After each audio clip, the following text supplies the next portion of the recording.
আমরা গতকালকে সরকারি কর্মকর্তা কর্মচারীদের সম্পদের হিসাব বিবরণী চেয়ে একটি রিট পিটিশন মাননীয় কোর্টে দাখিল করেছিলাম। আজকে সেটি শুনানি হলো।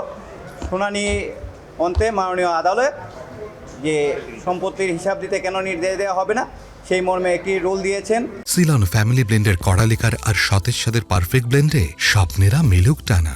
এবং কেন একটা প্রপার লেজিসলেশন করা হবে না এবং এইসব বিষয় কেন যে সম্পত্তির হিসাব কেন ডিজিটাল রেকর্ড রাখা হবে না এর উপরে রুল দিয়েছেন। অধিকন্তু মাননীয় আদালত আজকে নির্দেশ প্রদান করেছেন যারা এই মামলার বিবাদী আছেন, অর্থাৎ মাননীয় ক্যাবিনেট সচিব সহ অন্যান্য সচিব, দুদকের চেয়ারম্যান, বাংলাদেশ ব্যাংকের গভর্নর, তাদের উপরে নির্দেশ দিয়েছেন যে সরকারি কর্মকর্তা কর্মচারীদের নিকট থেকে তাদের সম্পদের হিসাব বিবরণী আইন অনুযায়ী সংগ্রহ করার জন্য। এবং আরও বলেছেন যে তারা যেই সংগ্রহ করার সম্পত্তির হিসাব বিবরণীটি শুরু করেছেন সেই মর্মে একটি প্রগ্রেস রিপোর্ট আগামী 3 মাসের মধ্যে মাননীয় আদালতে দাখিল করার জন্য একটি নির্দেশনা প্রদান করেছেন। আমরা কোর্টে যেটি বলেছি যে আমাদের যারা মাননীয় মেম্বার অফ পার্লামেন্ট আছেন তাদেরকে তো আমরা কোনো বেতন দেই নাই, তারপরেও নির্বাচনে অংশগ্রহণ করার জন্য মাননীয় মেম্বার অফ পার্লামেন্টদেরকে তাদের সম্পদের হিসাব বিবরণী দাখিল করতে হয়, তাদের আয়কর রিটার্ন দাখিল করতে হয়।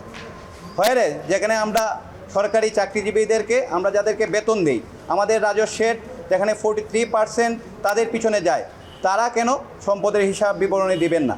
আমাদের সমস্ত শুনানি শেষে, সরকারের শুনানি শেষে এবং অ্যান্টি কারাপশন কমিশনের শুনানি শেষে মাননীয় আদালত আজ এই আদেশটি প্রদান করেন। দুদকের প্রতি সুনির্দিষ্টভাবে কোনো আদেশ নেই, কিন্তু দুর্নীতি প্রতিরোধের আইনগত দায়িত্ব যেহেতু দুদকের, সেহেতু দুদক এই মামলার পক্ষ।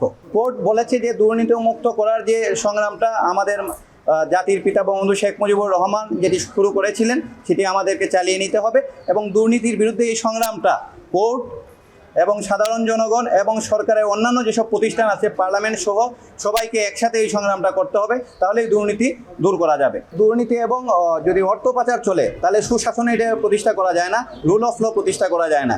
এই জন্য দুর্নীতির বিরুদ্ধে যে কোর্টের যে কমিটমেন্ট সেটি সবসময় আছে এবং কোর্ট দুর্নীতির বিরুদ্ধে জিরো টলারেন্স অবস্থান অলওয়েজ আমাদের কোর্টে রয়েছে। প্রকাশের ব্যাপারে বলেছে যে কেন প্রকাশ করা হবে না সেটার উপরে রুল রয়েছে, যে কেন এইগুলো ডিজিটাল রেকর্ডে ওয়েবসাইটে প্রকাশ করা হবে না সেটার উপর একটি রুল রয়েছে।